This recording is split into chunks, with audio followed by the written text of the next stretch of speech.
Why do honeybees choose food contaminated with viruses?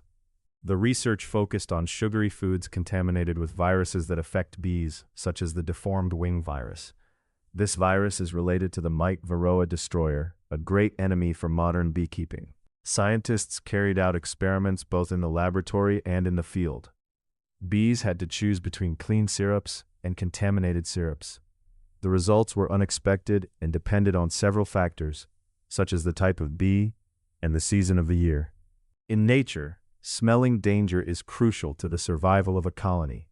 Bees, along with other social insects, live in communities where contact and mutual care are fundamental to their health.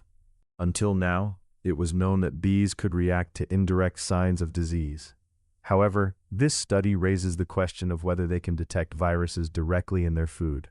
The researchers offered the bees a clear choice: sugar syrup without virus or contaminated syrup. Bees' behavior in choosing one or the other indicated their ability to perceive the risk. The disconcerting thing is that some bees showed preference for contaminated food. This suggests that their sense of risk is more complex than thought. The study observed differences in the response of sucklers and gatherers. Nurses avoided contaminated food in summer, but in autumn preferred syrup with viruses. This behavior raises questions about how bees perceive and respond to danger signals. The detection of a virus does not always lead to an avoidance response. The finding has important implications for beekeeping. If bees visit contaminated food sources, this could facilitate the transmission of viruses between hives. The authors of the study suggest that more research is needed to understand how bees detect viruses and how this can influence hive management.